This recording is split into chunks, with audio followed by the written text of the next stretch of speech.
जीवन में प्राय प्रत्येक लोक हयत तुम्हें भी केबे ना केबे ए चिंतार राति कटुचे।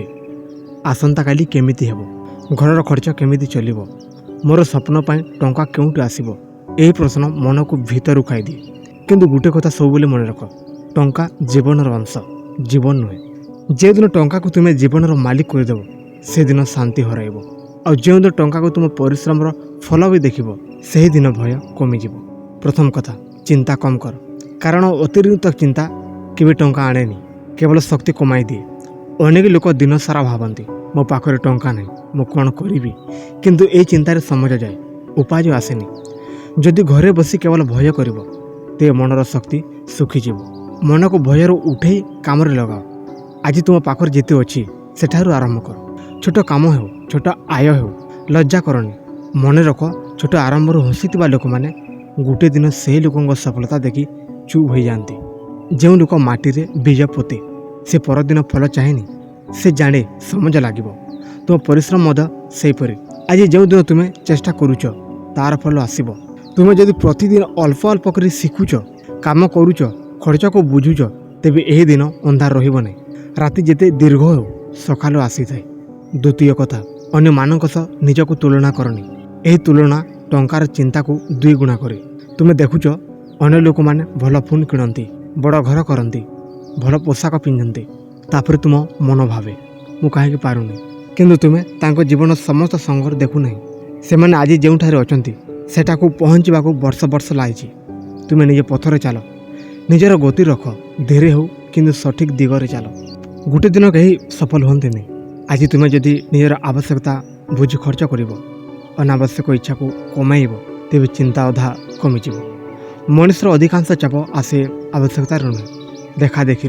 जो आवश्यकता नहीं सेठी खर्च कर मन को दुख देवार अर्थ नहीं।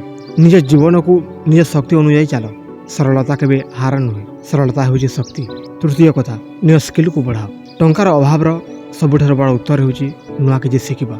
जो लोक शिखा बंद करे से निजर सुजोग को बंद करे। तुम्हें जदि केवल गोटे कम के जान, तेज जीवन गोटे द्वार भरोसा करुच। किंतु दुईटी तीनोटी स्किल शिख, तेज अनेक द्वार खोली जाए।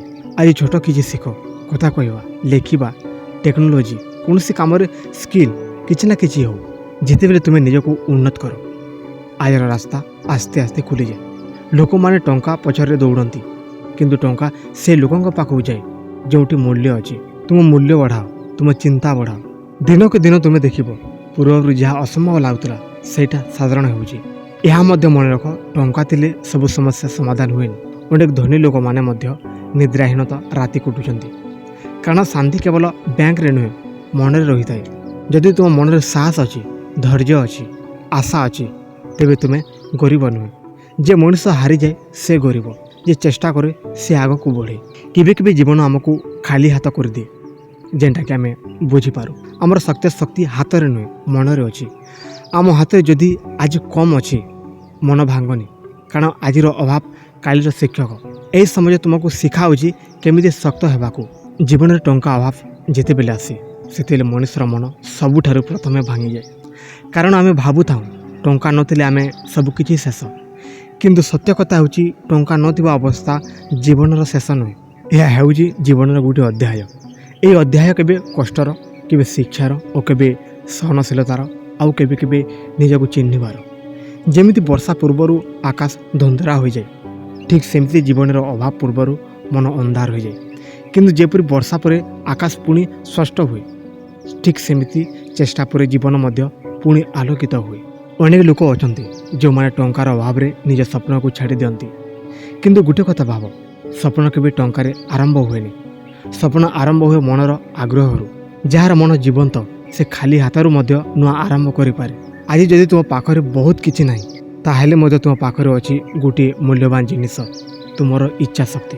यही इच्छा शक्ति जदि भांगीगला सबू हारीगल, किंतु यह जदि दृढ़ रहा तेबे आस्ते आस्ते पथ खुली जीव। देख दुनिया रे अनेक बड़ लोक जीवन में आरंभ करते अभाव। से मानक पाखरे सुविधा नथिला, किंतु निश्चय थिला।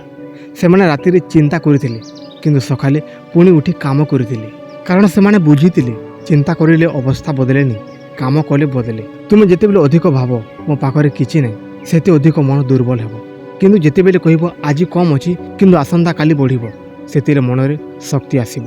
କେବେ କେବେ ଟଙ୍କାର ଅଭାବ ଆମକୁ ଜୀବନର ସତ୍ୟ ମୂଲ୍ୟ ଶିଖାଏ। ଯେତେବେଳେ ସବୁକିଛି ସହଜରେ ମିଳେ ଆମେ ମୂଲ୍ୟ ବୁଝିପାରୁନାହୁଁ, କିନ୍ତୁ ଯେତେବେଳେ କିଛି ପାଇବା ପାଇଁ ଅପେକ୍ଷା କରିବାକୁ ପଡ଼େ ସେତେବେଳେ ଆମେ ତାର ମୂଲ୍ୟ ବୁଝୁ। ଅଭାବ ମଣିଷକୁ ଶିଖାଏ କେଉଁଠି ଆବଶ୍ୟକ କେଉଁଠି ଅନାବଶ୍ୟକ। ଅନେକ ସମାଜରେ ଆମେ ଯାହା ପାଇଁ ଚିନ୍ତା କରୁଥାଉ ସେଗୁଡ଼ିକ ଆମ ଜୀବନର ଆବଶ୍ୟକତା ନୁହେଁ, କେବଳ ଅଭ୍ୟାସ କିମ୍ବା ଦେଖାଦେଖି। ଏ ଦୁଇଟା ଜିନିଷ ଯେତେବେଳେ ମନରୁ କମିଯାଏ ଚିନ୍ତା ମଧ୍ୟ କମିଯାଏ। ଜୀବନ ଗୋଟେ ଦୌଡ଼, କିନ୍ତୁ ଏହା ଅନ୍ୟମାନଙ୍କ ସହ ନୁହେଁ, ନିଜ ସହିତ। ତୁମେ ଯଦି ଅନ୍ୟମାନଙ୍କୁ ଦେଖି ନିଜ ଅଭାବକୁ ବଢ଼ାଇ ଦେବ ତେବେ ମନ କେବେ ଶାନ୍ତ ହେବନି। କେହି ବଡ଼ ଘର କରିଛନ୍ତି, କେହି ଗାଡ଼ି କିଣିଛନ୍ତି, କେହି ଆରାମ ଏସ୍ରେ ଅଛନ୍ତି। ଏହା ଦେଖି ତୁମର ମନ ଯଦି ଭାଙ୍ଗିଯାଏ ତେବେ ତୁମର ରାସ୍ତା ଭୁଲି ଯାଉଛ। ପ୍ରତ୍ୟେକ ମଣିଷର ସମାଜ ଭିନ୍ନ, କେହି ଶୀଘ୍ର ଫଳ ପାଏ କେହି ଡେରିରେ, କିନ୍ତୁ ଯେ ରୁକେନି ସେ ଶେଷରେ ନିଶ୍ଚୟ କିଛି ପାଏ।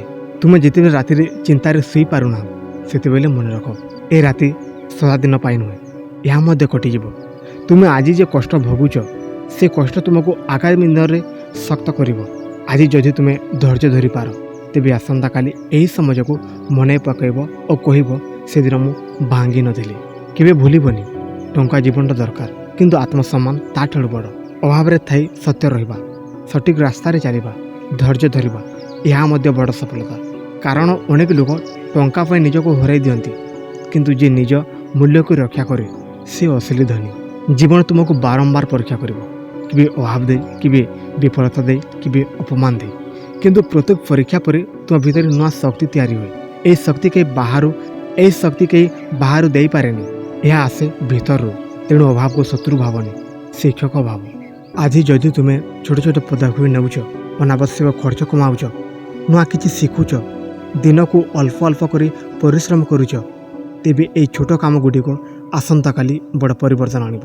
ବଡ଼ ପରିବର୍ତ୍ତନ କେବେ ଗୋଟିଏ ଦିନରେ ଆସେନି, ଏହା ଦିନେ ଦିନେ କରି ଗଢ଼ି ଉଠେ। କେବେ କେବେ ଜୀବନ ଖାଲି ହାତ କରିଦିଏ, ଯାହାଦ୍ୱାରା ଆମେ ବୁଝିପାରୁ ଆମ ହାତରେ କ'ଣ ନାହିଁ, ତାଠାରୁ ବଡ଼ ଆମ ଭିତରେ କ'ଣ ଅଛି। ଯଦି ତୁମ ଭିତରେ ସାହସ ଅଛି ତେବେ ଫେର ଉଠିପାରିବ, ଯଦି ଧୈର୍ଯ୍ୟ ଅଛି ତେବେ ଅପେକ୍ଷା କରିପାରିବ, ଯଦି ଆଶା ଅଛି ତେବେ ଅନ୍ଧାରରେ ମଧ୍ୟ ଆଲୋକ ଦେଖିପାରିବ। ସବୁଠାରୁ ବଡ଼ କଥା ହେଲା ନିଜକୁ କେବେ ଛୋଟ ଭାବନି। ଟଙ୍କା କମ୍ ଥିଲେ ମଣିଷ କମ୍ ହୋଇଯାଏନି, ମଣିଷର ମୂଲ୍ୟ ତାଙ୍କର ଚରିତ୍ର, ପରିଶ୍ରମ ଏବଂ ଭାବନାରେ ଥାଏ। ଆଜି ତୁମେ ଯଦି ସତ୍ୟରେ ରହିଛ, ପରିଶ୍ରମରେ ଅଛ, ନିଜ ଲକ୍ଷ୍ୟକୁ ଧରି ରଖିଛ, ତେବେ ତୁମେ ପୂର୍ବରୁ ମଧ୍ୟ ଅନେକ ଆଗରେ ଅଛ। ଏହି ସମାଜ ତୁମକୁ ଦୁର୍ବଳ କରିବାକୁ ଆସିନି, ତୁମକୁ ପକ୍କା କରିବାକୁ ଆସିଛି। ଏହି ଚିନ୍ତା ତୁମକୁ ଭାଙ୍ଗିବା ପାଇଁ ନୁହେଁ, ତୁମକୁ ଯୋଗାଇବା ପାଇଁ ଆସିଛି। କାରଣ ଯେତେବେଳେ ମଣିଷ କଷ୍ଟ ଦେଖେ ସେତେବେଳେ ସେ ନିଜର ସତ୍ୟ ଶକ୍ତିକୁ ଚିହ୍ନିପାରେ।